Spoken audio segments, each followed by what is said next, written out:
Welcome back. We had another episode of Crash the Industry, and I got a very special guest today. This is one of my industry insiders.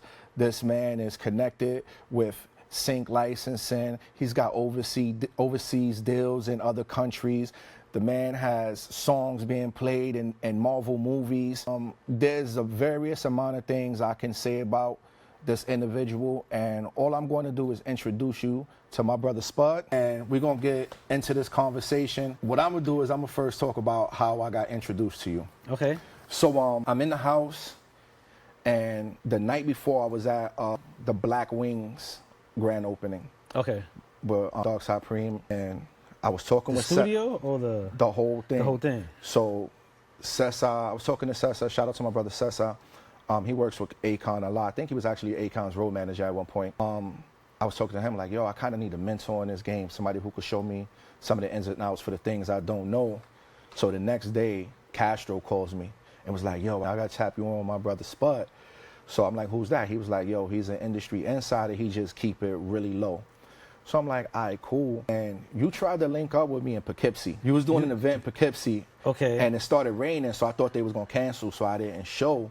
And you was like, nah, they had tents out and all this. And I was like, damn, I should have showed up to that.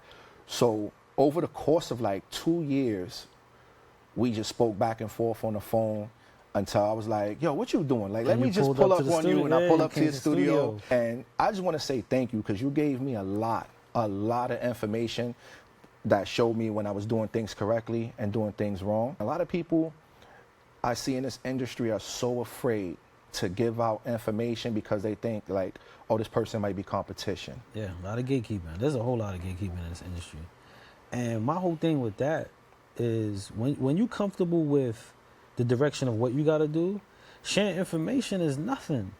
And my journey, when I was coming through just as an artist, I realized how much information wasn't shared that people had. And I was like, yo, I don't want to be what I despised. Absolutely. All the stuff that I faced on my journey, I turn around and I see people that have faced it and then become it. So my whole thing was like, nah, if I know it and I see somebody going in that direction, I'm going to be like, yo, look, duck your head, because there's something swinging going. You're going to bump your head, take 3 jumps, move to the left. You'll be all right. Coach them through it. You know what I'm saying? So before we get deep into this conversation, I would like you to tell the fans and followers of this show and future fans and followers of this show your name, what it is you do, and your title, and just a little bit about yourself. So before I get into that, it's extremely difficult for me to be like, yo, Spud, what do you do? I know that, because I got so many questions across the board. It's so many hard, and I sum it up, and I'll go into a little bit. I sum it up as a media molder. When it comes to creation, whether it's through arts, audio, visual, penmanship, whatever it is in creating, painting, I love to indulge to the max. But I'm Spud. I started out as an artist. That was my main thing. I wanted to just rap. Just wanted to rap. And I pushed hard to get into that realm of rapping and was making my way. And the further I was making my way into the industry, I was realizing there was so many different roads that I didn't know creativity led to. So a few times I bumped my head, but when you bump your head, you learn a valuable lesson that you cannot learn when things are going right. I tell everybody this, you can't learn as much as in a mistake than anything in the world. I could tell you, I could coach you through it, but the moment you touch the stove and it burn you, everything that someone ever told you about, yo, it's hot, you learn the gauge. And when I learned that gauge of my travels, that's when I was like, oh, now I can maneuver through it. So I started going into helping artists alongside of me. But my struggles at the time, especially coming up, I got released from prison, so I didn't have much. That's something I was going to ask you about. Much, and we could dive into that. I didn't have nothing. So I was like making my way with zero everything. And it was just taking those sacrifices to figure it out. So before you came, because what we call you behind your back is the people's A&R. That one. You the people's A&R, because a lot of A&Rs try to act like super secret squirrel. Yeah. Like they're there, but they don't want to be harassed. And you are more open with it. But before that, I heard the craziest story about you. Okay. It might be true. I heard that you were wrongfully convicted and incarcerated, and you went and studied law and beat your own case in court. So partial, that's all partial. I'm not gonna sit here and say that I was wrongfully convicted. I ain't gonna say that. I made a lot of decisions that led to that event. How we got to the event superseded outside of my control, but to sit here and say that I was like completely wrongfully convicted, nah. But I did get sentenced to a life sentence. Wow. I served 13 years. I was 15. And while I was in there, probably my first 7 years, I went to school, got my GED, was a teacher's aide. I indulged in any informational program of certification, anything I could. I mean, I was a nurse's aide. I did hospice. Anything I could get, I wanted to dabble into that because I wanted to soak in information. I felt like I didn't know much of anything. After my first parole board, that's when getting into the law was viable because I thought all the positive things that I was doing was going to show that he's rehabilitated or he's deemed for society. And when I got to my first parole board and they were like, nah, we feel you're not fit to be in society, hold for 24 months, that's when I realized it's not about what I do correct or what I do positive. I got to do the law. And that's when I got into law heavy. And shout out to Laura Cohen, who's my lawyer to this day. She reached out and we never looked back. We never looked back. So we had to fight legally, but I did make my fourth parole board. But all my appeals got turned down. So you had to do them every 24 months? Every 24 months. I made my fourth parole board. Okay. My fourth parole. So I was sentenced to 7 to life. My minimum was 7. My maximum was life. And I did 13 on that. And you are the perfect example of people can change their lives and turn it around. And when I heard that story, I was like, I want to build a friendship and relationship with this person because people can make mistakes, but you can turn your life around to where now you have programs for kids. Some people understand differently, if I remember. Correct. You have after school programs. You're really for the community and you try to make sure kids don't make those mistakes. But now, after that, you come out of prison and you start getting heavy into the music game. Yeah.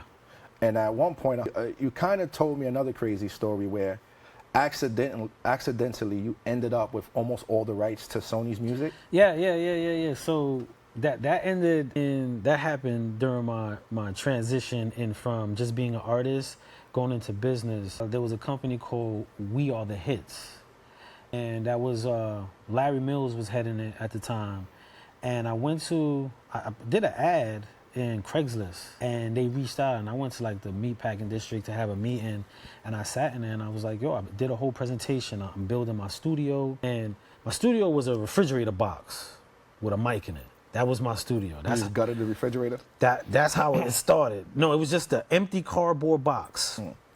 Flipped upside down. I cut a door in it and a window, and I put an ad on Craigslist. And I got a story on that, how that accelerated me to that point of the We Are the Hits. And so I sat down in this meeting, and they were just presenting, listen, we're willing to have someone recreate our catalog.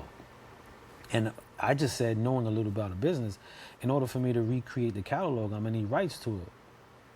And they wrote in the contract, you have the rights to 100% of our catalog. And every month, they would give me a list of all the new songs that I had the rights to. But at that stage, I didn't understand the depth of having that rights. But it was given to me. It wasn't later till I read the contract years later, like, yo, they put all this on my lap. Now, it was premature at the time, so I really couldn't maximize it due to my situation. But that told me that I had $1 million concept in me without having the $1 million of product around me. And once I had that in my head, I was like, no one can't say I can't do anything. Because I was looking at it with my situation of not having the dope studio, the board. But you didn't have all the product. No, within. The music that you had the rights to at the time. Yeah, I had the access to the products, but my self-worth in what I had around me, I was gauging that as I was far behind. Because, when I came home from prison, I went in 95, I came out 2009, I didn't know what the internet was. I didn't. My first day home, I'm in the car with my brother, and every stop sign, I see somebody talking. I turn to my brother, I'm like, yo, why everybody talking to themselves? He like, yo, they got Bluetooth. I'm in the back of the car like this. I don't want to catch that disease. I had no clue what Bluetooth was. I was so detached from society. Whole day I'm talking to people. Yo, yeah, man, I'm home. Man, like, yo, what's up with son? He bugging. I'm thinking Bluetooth is a disease, my brother. So I thought it was a straight, that's how detached I was. So now it's not funny, but it's like, wow, yeah. Yeah, and people don't realize how subtle the detachment is for someone coming home. And then you got to take it, I went in when I was 15, and now I'm a grown man. So at that age, I did 100% of my adulthood in prison. I went at 15, came home at 28. So until that day I was released, my whole adulthood was behind bars. And then you talking about work history, life experiences. So I was super behind. All I had was a dream of music. So I'm still in that stage, and I'm looking at dudes in studios. I'm watching the TV shows. I see the lavish lifestyle, and then I'm looking at me like, I don't even got a place to... Shout out to Miss Groves. I love this lady. This is my 4th grade teacher. She let me parole to her house. Wow. Or I was going to a shelter because my family lived in Florida. And parole was like, we're not sending you to Florida. So, I'm looking at situations like that. And in my head, my value of my situation, I felt like I didn't have the product. So having that dumped on my lap at that time, it was, well beyond how can I fathom what to move on it when I'm trying to figure out how I'm going to get sneakers. Where you going to sleep? To find a job or to pay parole, because I had to pay parole, supervision, not even parole fees. So I'm out there like, damn, what I'm going to do? So where I was mentally was I was in a debate between, how situated I am compared to music. But music was always what I fell back on. Okay. Now, was that around the same time that you said you created that email and you were just setting up meetings? No, your email? so what happened with that, right? So I was working in a laundromat in Far Rockaway, clean, right? I was making $120 a week, right? I had to pay parole $50 out of that. I gave Miss Groves $50 out of that. So that left me $20. with $20. It was $128, and I saved $8.40 every paycheck. So every week I saved $8.40 for 3 years. Got about $1,200. And one day I was on Guitar Center looking, and I saw this bundle, and it was like $1,200 and some change. And I'm like, I'm buying a studio. Call my man, like, yo, son, I'm going in the studio. He's like, yo, bro, you bugging. You about to go back to jail. You about to spend all your money on some... You don't even know how to engineer, which I didn't. Call my other man, yo, I'm thinking about getting this bundle. He said, how much it costs? I'm like, $1,200. He said, how much you got? $1,200. He said, bro, you ain't thinking, bro. You gonna get... Where you gonna put it? Didn't even have a place to put it. I called my girlfriend at the time, who's my wife now, and I'm like, babe, I think I'm gonna get the studio equipment. She said, how much it costs? $1,200. She said, how much we got? Now, mind you, she's pregnant. She's like 8 months pregnant at this time. I'm like, yo, all we got is $1,200. She was like, go for it. You just needed that one person. Man, I hit enter. Boom. 2 weeks later, I got all the wrong equipment. I didn't know what I was buying. I bought a whole live set. I bought a live board. I'm like, where I put Pro Tools in this? I put the CD in. They like, no, that's just to record the live set. I bought all the wrong equipment. But... Were you able to return it and get what you needed? No, I went on Craigslist. I started trading it. But what that did was it set off a chain of events for me to get in that space. Because if I waited to learn the equipment, I would have been set back longer because I'm still looking at my comfortability of my situation. Learning wasn't in my first steps. So that would have set me back probably 3 years to learn the equipment. So you just was on go. So I had it in the middle of a room that I was sleeping in. And every day, because it wasn't my room, when everybody went to work, I unpacked it. I just turned all the knobs everywhere. Left, right, dials all the way up. I plugged everything to figure out what did what. And then I spoke with that for an hour and I put it away. Pack it back up and put it in the corner. So you were self-taught? Self-taught. Shout out to YouTube. YouTube University. Shout out to YouTube. When I first came home, shout out to YouTube and Google. When I first came home, they was like typing anything. I was like, what? I was blown away. People were so common to the search engine. I was like, prisoner needs to make money. Man, I was seeing lists. I'm like, yo, this is crazy. I started just typing anything. So then I was like, there's no excuse for information. No one really takes the time to assist. And this is what I help a lot of brothers with when they come home. We're so caught up in the everyday lifestyle of freedom. When someone's released from prison, we don't know how in-depth the aid they needed. We just automatically think they know. Like, people are like, yo, you need to get to this interview. Yeah, like, take for instance, I was 15, so I didn't really travel to the Bronx when I was a kid. I don't even know how to get to the Bronx.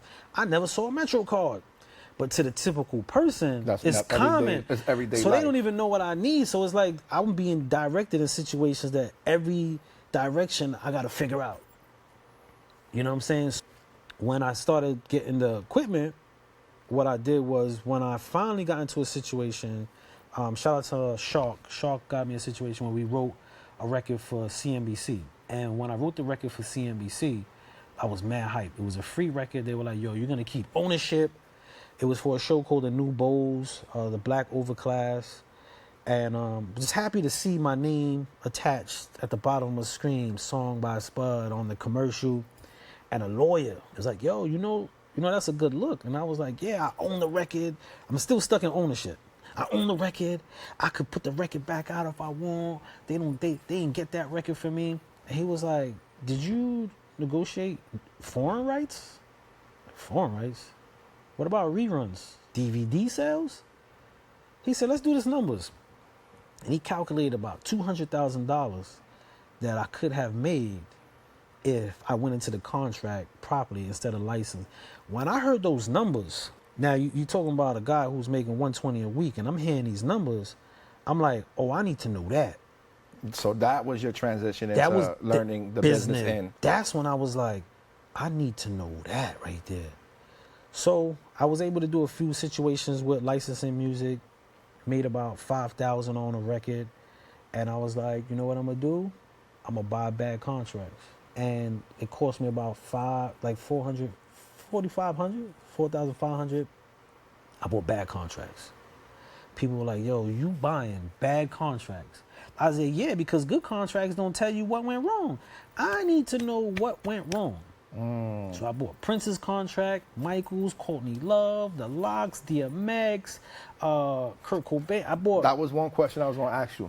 Because we spoke about something over the phone, and you said you got to read the Rockefeller contract. Yeah, I bought. That was one of them in it. Not even the old one, the new one. That's the one that gets a little iffy.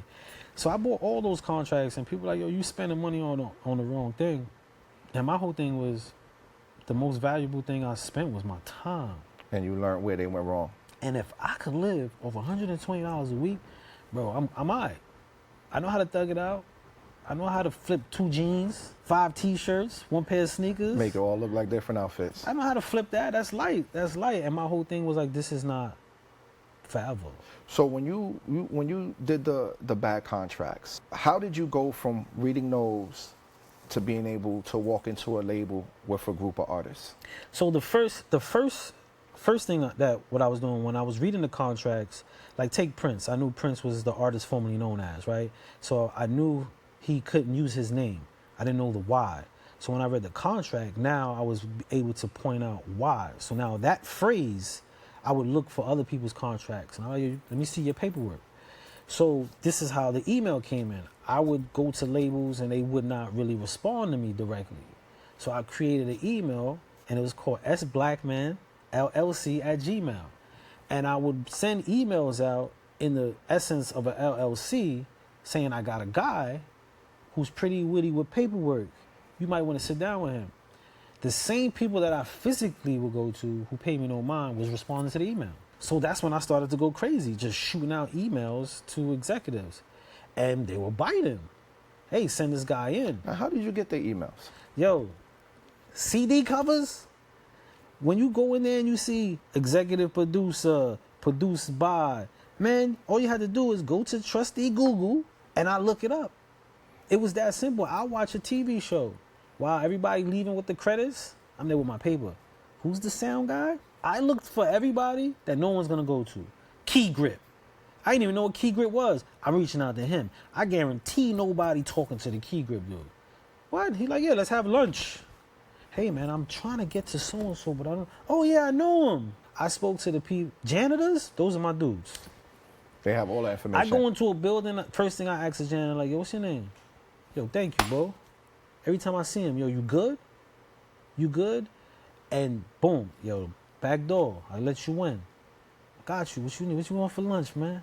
Got you. Take care of you, man. I spoke to the people because I noticed that even with me, we were one and the same. They didn't want to talk to me because of how the level of my success or what I was doing, they held me. But I knew I had this valuable information.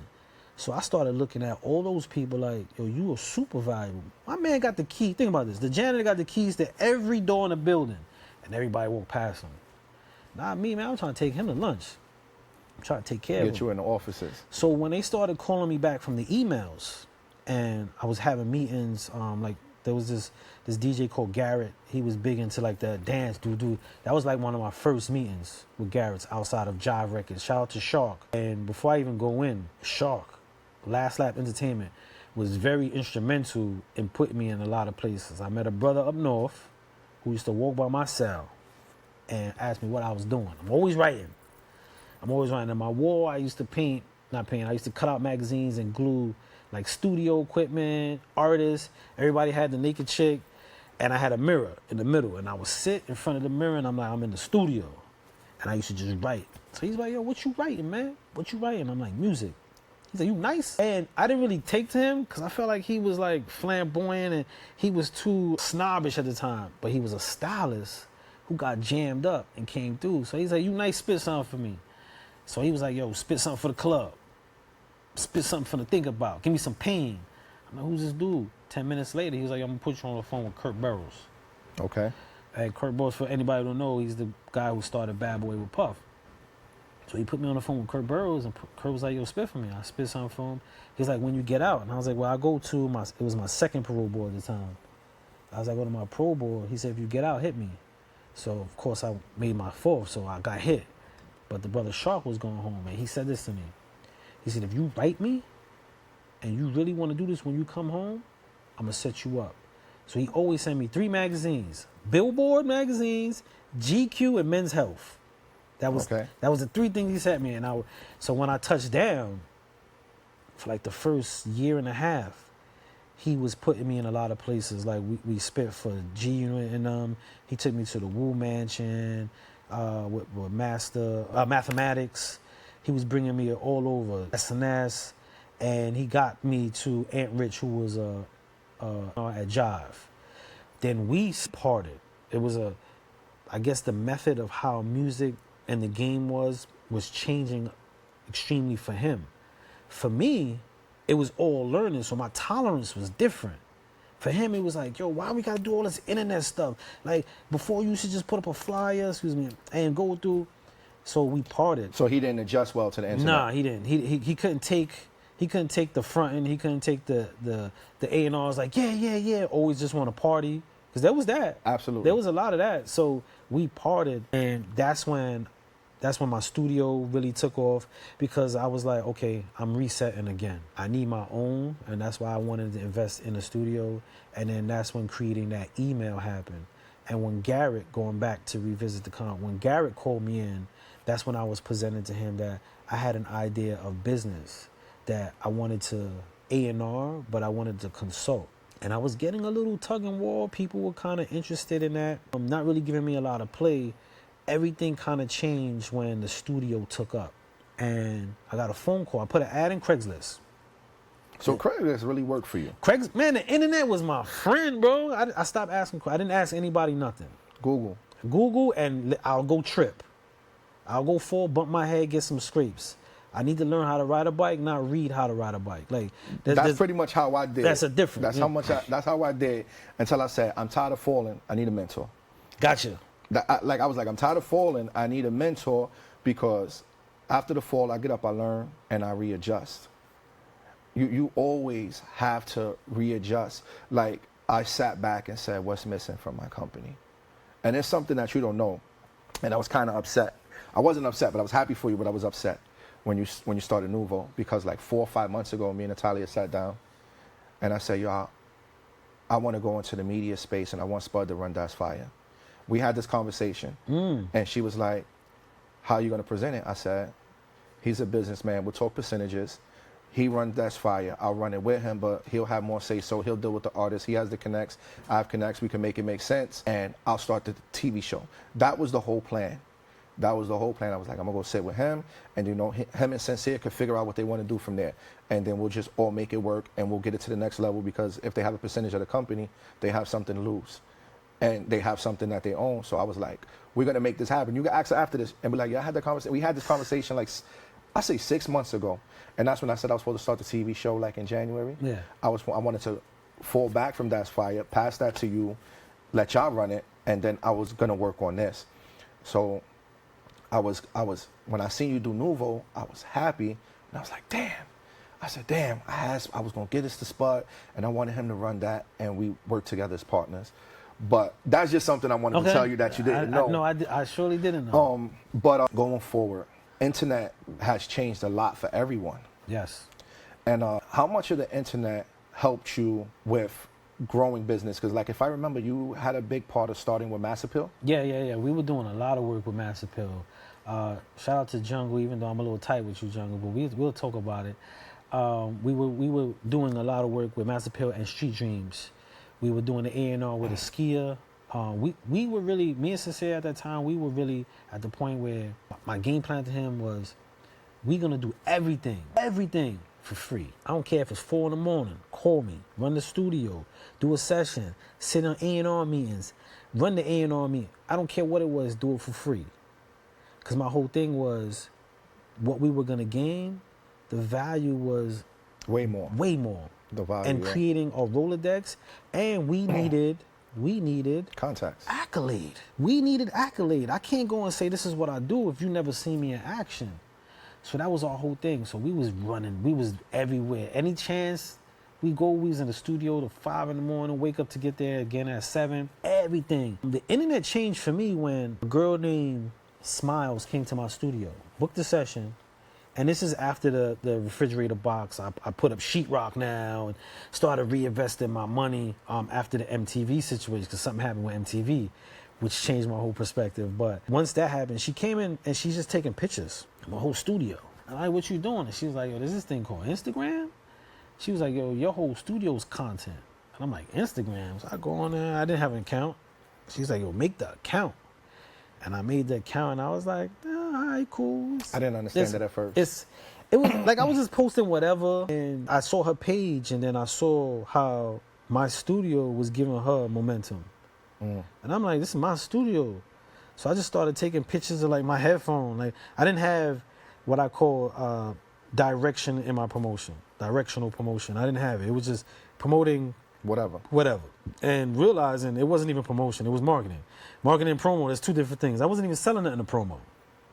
So I was marketing, but I thought I was promoting. And I started to see how that web of creatives was bringing me business. Okay. So then I just started using it just to book sessions.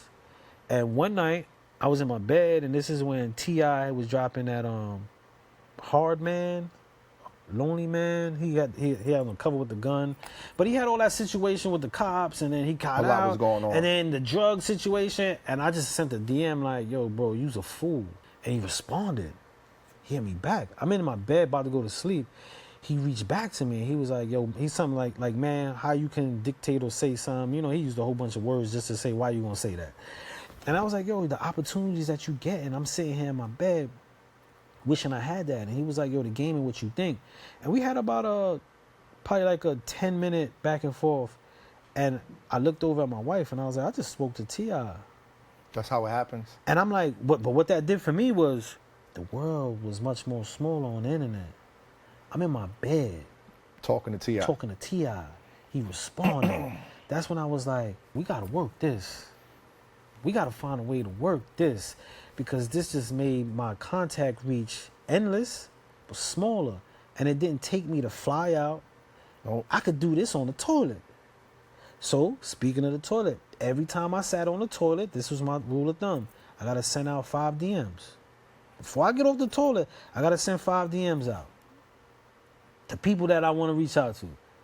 And probably, like, say out of 100, 10 reached out. But that was 10 that contacted me while I was shit. So I was like, yo, I gotta maximize the access and also my time. Maximize the access to the internet, the access to the people. And my time. And your time. My time. When I wasn't doing something actively in the direction of business, I still wanted to make sure I could possibly maximize business. So being that you mentioned IG, I have a question for you, but what we're going to do is we're going to take a quick little break. All right. We're going to take a quick little break. We'll be back with the second half of Crash the Industry with my brother Spud. I appreciate you for being here. Man, thank you for being here. But we're going to definitely come back. I'm going to finish with that Instagram question. Welcome back to Crash the Industry, second segment with my brother Spud. So we left off on the Instagram conversation. So I remember having a conversation. We was always having conversations on the phone from time to time, but you said to me at one point, I don't know if you signed any NDAs, but at one point you said you was a liaison for Instagram. Yeah, Instagram, TikTok, Pluto TV, Coors Light, a whole bunch of... And you had told me like one disturbing thing, but I'm kind of like worried about my kids when you was like, they knew that it was like kind of programming them or causing mental health. They knew and they know about like the suicide rate, the depression rate. They know. So a lot of the consultations, they'll have like outside consultation. So they'll have me, they'll have inside, interface directors, and then they'll have a psychiatrist or psychologist present, some type of medical, and give their form. Like even the button to the like button, they knew how much pressure that put, even down to where the button is. Wow. If you notice when they do an update and they shift something, they have a team of people figuring out the effects of that and what it does to the viewer to continuously have them. Because the whole thing about it is to have continuous movement of you being on your phone. I mean, it boils down to data. They data mining. Okay. So wherever your location is. I mean, if you read, I tell people, I crack this just all the time. Read the terms. It'll blow your mind. 90% of us, if not 100% of us, don't read the terms. Yeah. Read the terms and it'll blow your mind what the access they have once you click that app open and don't log out. So yeah, I've sat and did consulting for them. How did you get that meeting where you became a consultant for them? It kind of fell on my lap. Using Instagram was one of my tools. So I would make a lot of commentary and I would tag the companies that I'm talking about, whether good or bad. And people will reach out about that. And Instagram, actually, I would tag them on a lot of the things that I was complaining about. And one day in the Instagram app, they'll reach out to you in the Instagram app, and then someone will call you. And they called me and they asked me, was I interested in doing a study? And I was like, a study? And they were like, yeah, we'll pay you $150. And my direct response to that was, out of here. You want to pay me $150 to get some insight that's going to make you what? No, I'll do it, but you got to pay me on consulting fees. Now, I was talking big talk. I didn't even know what my consulting fee was going to be. But I'm talking my talk because you reached out to me. And you know it's a business side to it. You reached out to me. Once you reach out to me, that means I have something. Now it's my job to figure out. But I have something you want. So now we're going to, how valuable it is. And once they were talking about what we want to negotiate, I was like, oh, I'm going in. Because now you just told me that I got something you need. And that was my first thing. And that was with them going into more of the chat aspect. Okay. How I feel about the chat. And that's when I'm still on the NDA on that particular one. But what they would do is they would play or show me different layouts and ask me to interact with the layouts. And then ask me how I feel personally, depending on my posts, how I feel about the people, whatever post I was looking at, the operation of the interface, the button. And initially I would just give that. I would say, yo, that button don't feel good there. I'm right-handed. You might want to move that. Or why y'all changed it to that word? Why is it worded that way? Change it to this. And then they'll send me a check. So I was like, oh, cool. And I thought it was like a one-off. They'll do it again. Once they were doing that, I would post, I post I'm in the office. You're not supposed to record in the office. I post wherever I'm at. And people, other organizations and companies would see that. Okay. And they're curious, like, what you doing over there? Well, book me as a consultant. Maybe I can help you over there. and it started to funnel into that. And people. So one corporation seeing it. People would think that I was fronting. Yo, he's always posting. He's at the labels. I wasn't posting necessarily for people to see where I was at. It's the other labels. I was posting for other labels to see me like, who's him and why he always over there? And what he's doing over there. And then what they would do, call me over there. So that's what I used Instagram a lot for, was to market against other companies to intensify my business. That's something that I started to do. I'm not going to say the record labels I started to do that with, but I started to do that with being with a certain person from a record label and have the other record label, like, how you know him? What you doing? So I have done that, not to your scale, because you still ain't give me my walkthrough yet. You owe me a walkthrough to one of them. But so now, let's get to a fun part of what you're doing. I thought it was dope how you ended up with the Day in My J's. Yes. I thought that was a very creative way to say, send me some fresh kicks and I'm going to post. So how did that come about? So a Day in My J's, I enjoy sneakers. I'm always, in some clip, I was always like starting out at my feet and then doing my day. And then one day I was like, you know what? I want to get the attention of Jordan. I want to get the attention of Jordan, but also have content that really relates to me. So I really don't like making content that doesn't associate to me. Like, as we know, if I run around and like smack people in the back of the head of the streets or throw water balloons, content value will grow. But to me, that's senseless content because it doesn't reroute to a destination. And it doesn't show what you're about. Yeah, you know what I'm saying? So I wanted stuff that related to me naturally, and sneakers, especially. I love customizing sneakers or getting sneakers. So what I was like, you know what, I'm going to film my feet. And I told a few people like, yo, I'm just going to film my feet. Not even me, just my feet. And initially I was posting locations. And what I was doing was I was like, I'm going to get Jordan's attention, but I'm also going to get these locations to possibly get a sponsorship of these locations.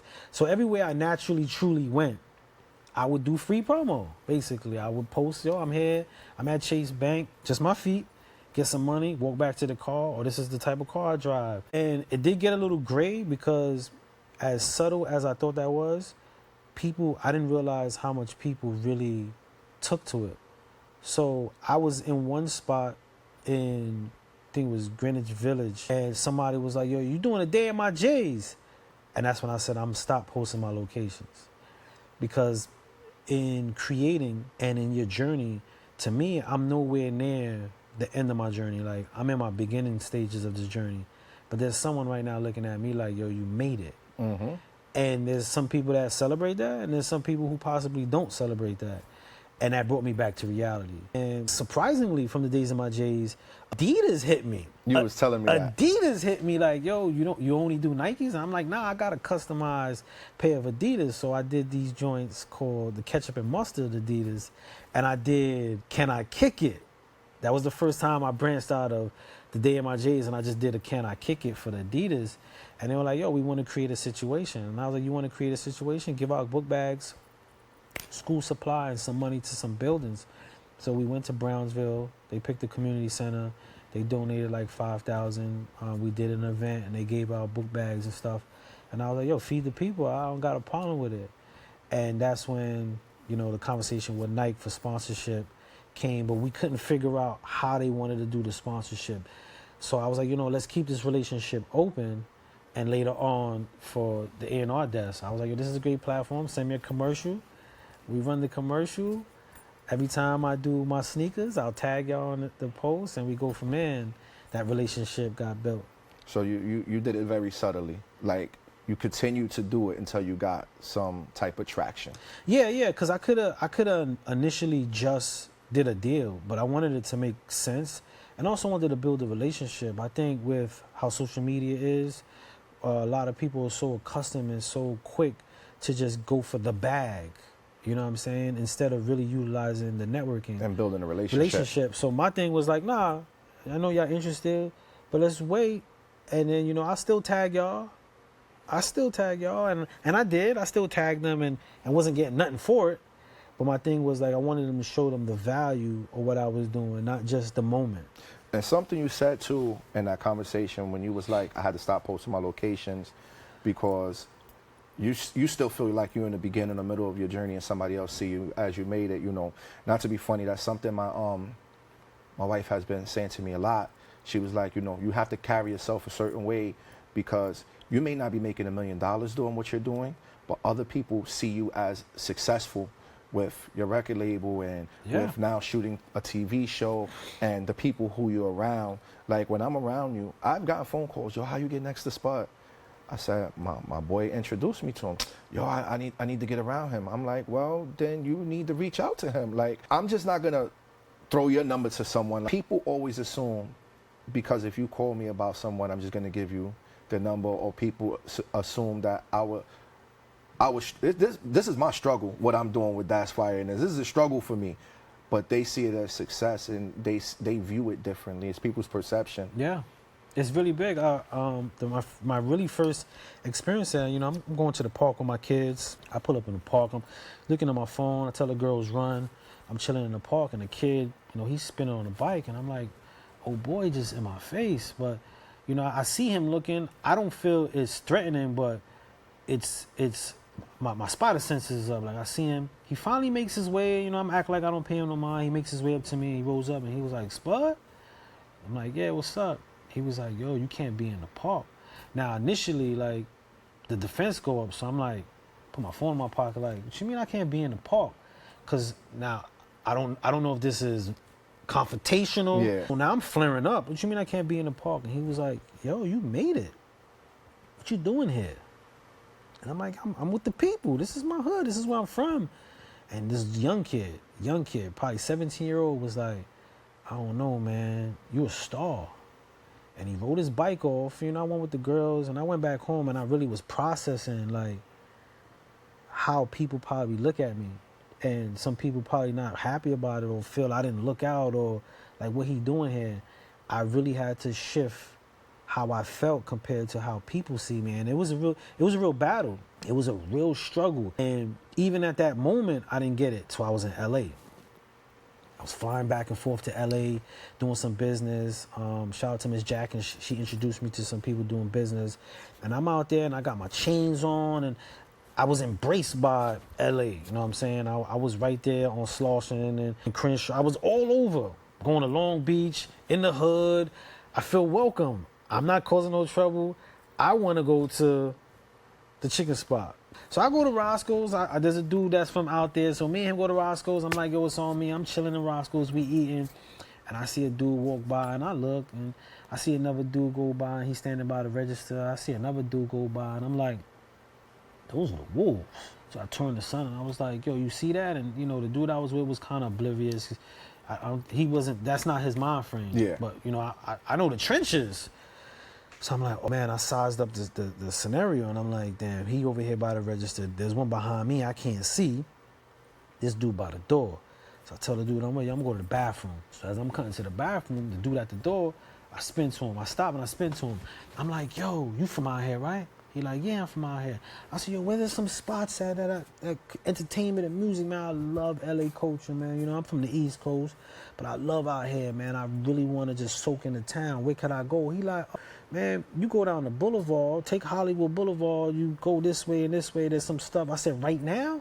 He says, yeah, I spin back to son. I'm like, yo, there's another spot. He looking at me like, what? There's another spot. Come on, let's go. You had to get up out of there. I go outside, yo, thank you. I embrace him. I see you. Thank you. What's your name? He says something dog or something. I'm like, all right, cool, word. My name Webb. I ain't say Spud Webb, but I'm playing on. I'm like, yo, my name Webb. I go outside. We go in the car. He said, go this way, man. I busted you.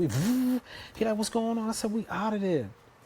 That's when I realized, like, don't get lost in your comfortability. You can't get lost in your comfortability.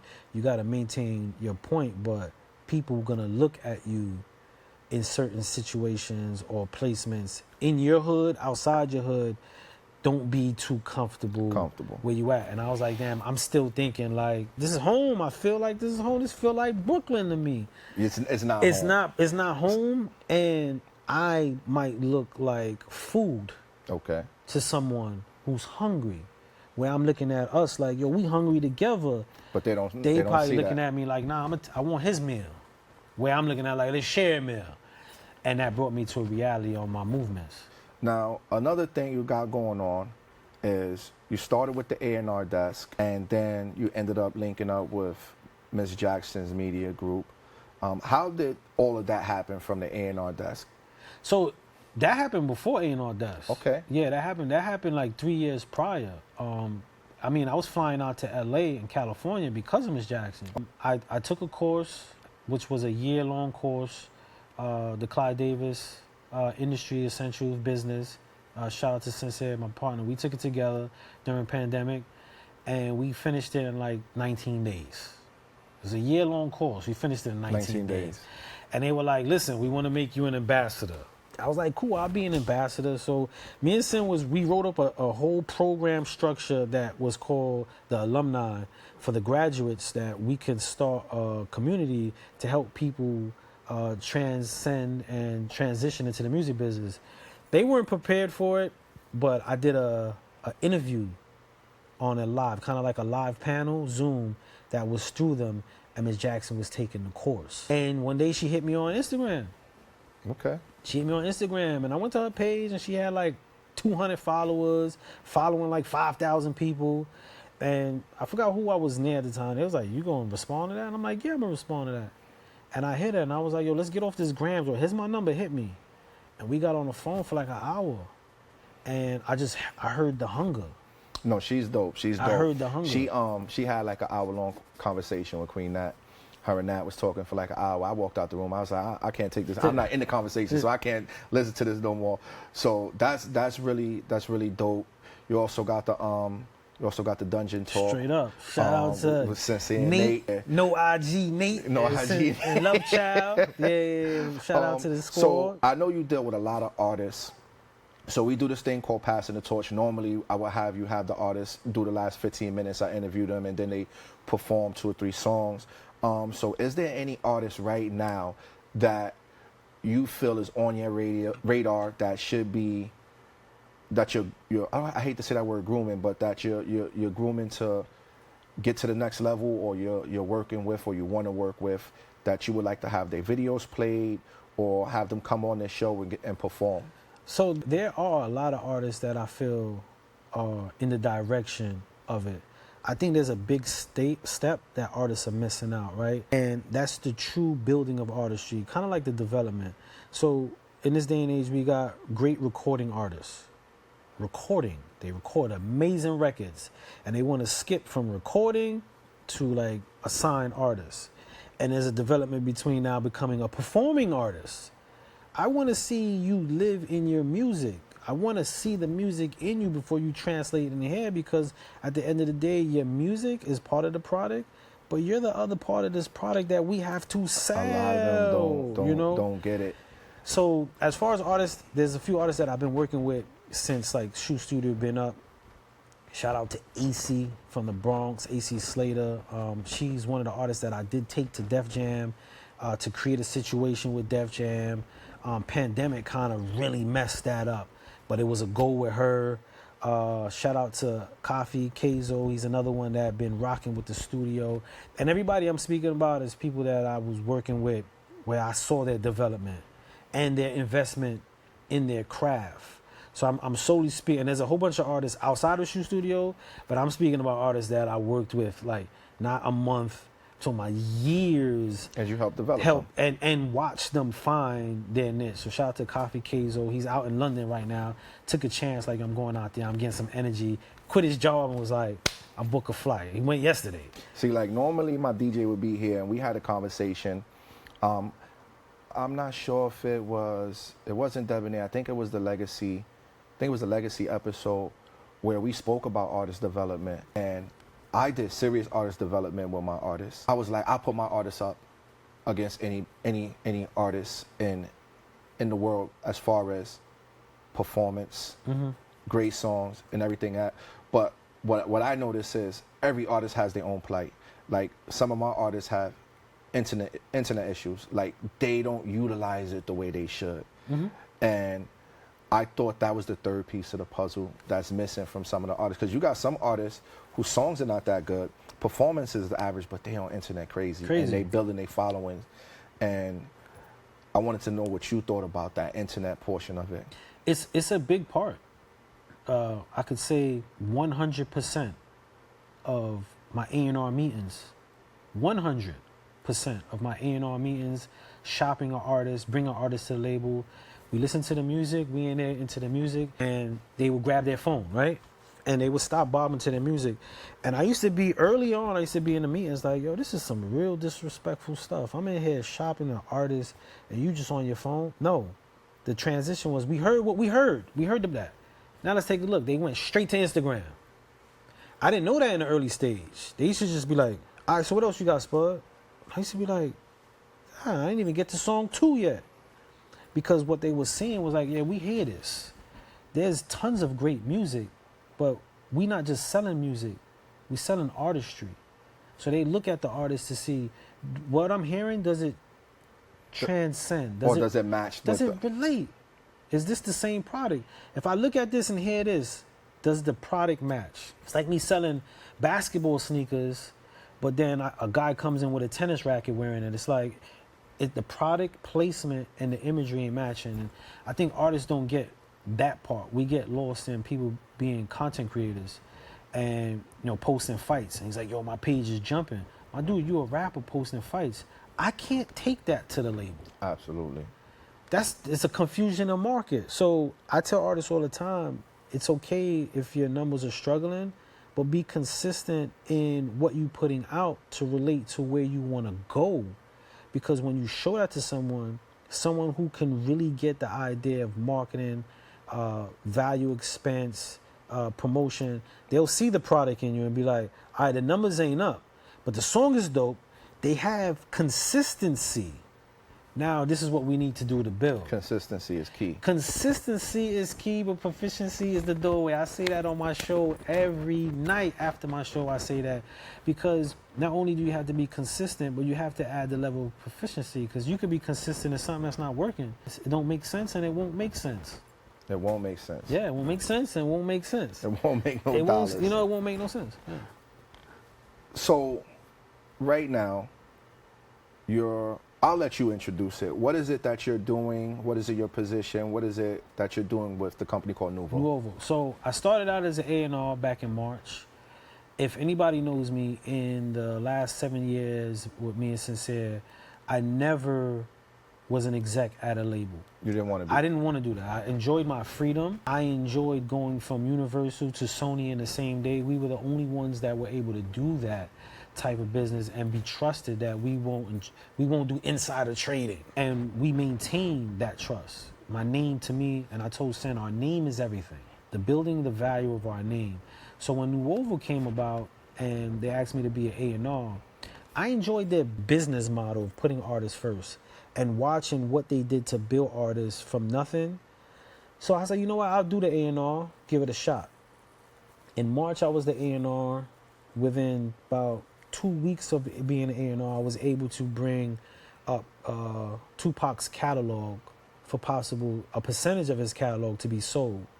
I was able to spark that conversation. I sat in, I directed the meeting, and that's when they were like, listen, we want to offer you the president spot. And I was a little, not taken aback, but I wasn't speeding to take the position at first. I wanted to see more of the work that they did. And the further I saw what they were doing, the capabilities of it doing, what they stood for, I was like, this is something that I could be a part of. And I took the president position, and my whole thing was like, okay, I see the movements, but now let's work on not only the movements of helping artists, but the operations of how we do it, and some stability. And the team over there is amazing.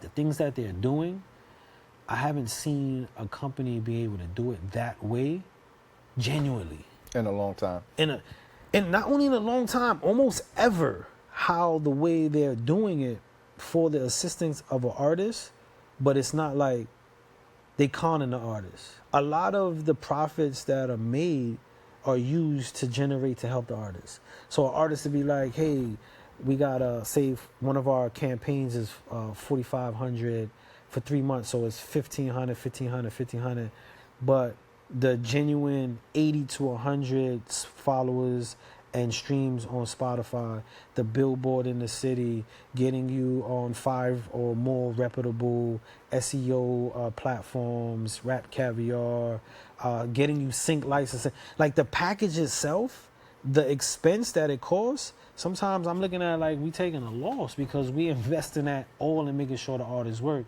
I love that. I love that the whole concept is like, it costs money to do this, but we not trying to get rich doing it. We really trying to build the trust in building artists, as also if how many artists we can make successful, we're successful. So it gives truth to what we're doing. I love that model. And it builds long-term. It'll build long-term revenue. And we were able to break partnerships. Like right now we have a partnership distribution with Empire, Vidya. We did have Beetroot as a partner. 10 Crate. We are also a vendor for Empire, so we do some marketing and promo for them. I don't want to say too much of the Triller stuff, but there was a conversation of some of the stuff that we could possibly do in that direction. So once I saw that, I was like, I like the way they shake, and they work the way I work. Okay. Like I go in a meeting and I be like, I told an artist the other day on the phone, yo, my dude, in the meeting, what the f you doing, bro? You fine? They like, tell them, Spud. Yeah, they like, yo, what are you doing? I could go in there and I could touch the artist to its core. You know what I'm saying? I could go into a meeting and be like, yo, what the F you doing? Yeah, being genuine. What's wrong with you? And truly connect genuinely like, yo, bro, you bugging. And they like, so what we got to do? Let's do this, doing this. And the team is on go. And every client that's picked up, and it becomes overwhelming a lot. We all, from the CEO, head A&R, head of sync, president, myself, we all hands on. So every client, my phone is going off, bing, bing, bing, bing, because a client hit me, we all jump in. But I like that. That's good. I like that. That's good. Well, if you ever need any campaign ideas, you know we're in our second campaign with the Love Less song, so we constantly busting our heads with campaigns. We got to get the artist to follow through all the way. That's about it. But you know how that is. You got to get the artist to follow through. Like you said, sometimes you got to look at them like, what's going on? What are you doing? So we're in our second campaign. We are going to pick up outside artists pro bono. We're going to do one campaign, maybe two we have an idea who we want to work with, and we're going to just pick up 2 artists and do 2 campaigns with them. And just as pro bono, just like you said, if we don't have a catalog of what we're doing, how can we say this is what we do? True. So we were talking about that, and she had an idea of an artist, and I had an idea of an artist. So maybe one day we could work on one artist together. My team and your team, we put it all together, because that's what this whole crash in the industry thing is about. Like I said, when we released the first episode, and I put together that the group of everybody who's on it, it's going to be a lot of powerful people in the room, and it's going to make sense if we all look at each other and say, how can we make this work together collectively? Well, I got this going on, I got this going on, and everybody could pool their resources. Spud team got a little momentum. How about everybody pool their resources and help Spud team out? And that's what it's about, crashing the industry. I like that. I mean, I'm all about crashing the industry, man. You're a mover and shaker. Finding a window, a back door, something. I'll climb through anything. I'll take the sewer. It don't matter. However we got to get in, we do it. Well, that's another episode of Crashing the Industry. I have my brother Spud. I appreciate you for being here. You got to come back, because there's a lot of stories you ain't get to tell. Most definitely. I got to hear the MTV story, because I had an MTV story. I don't think I would want to tell on it. So I'll tell you. So that's another episode of Crash the Industry. We wrapping it up with my brother Spud. My DJ ain't here today. Where you at, Epidemic? Where you at today, Epidemic? I know where you at. Appreciate y'all. See you in the next one. All right, thank you. Yo. New York, what's up, New York? Listen, we in New York, right?